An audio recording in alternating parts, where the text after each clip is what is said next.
Ebukhosini ninjani? uMakhosi Mkhize lo okhulumayo.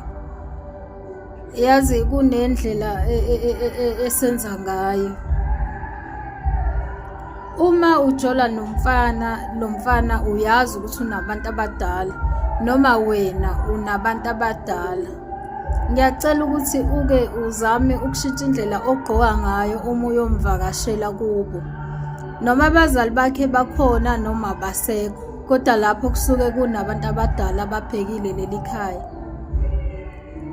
Futhi awukhokhelwa ukuthanda kwakhe umuntu. Ukhokhela ukuthi amadlozi akhe ayakuvuma yini wena ukuthi ungabe umakoti kulelo khaya.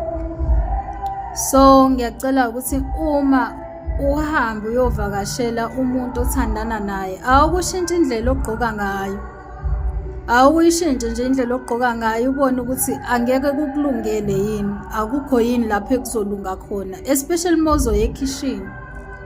Ngiyazi ukuthi manje wonke umuntu useyayingenela emakhishini abantu, ngisho i-girlfriend, kanti kudala mandulo mawungangeni mawusayintombi.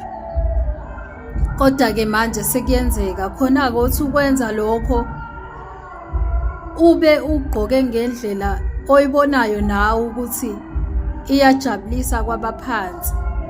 Kulungile menisayihambela nje ey'ndaweni zenu, kodwa mese uya kubo kwakhe umuntu, ake nizame nje ukuthi engazuthi ningawahlonipha amakhaya abantu, bese niyabona ukuthi akukho yini lapho engingalunga khona, akukho yini okuyokulungela.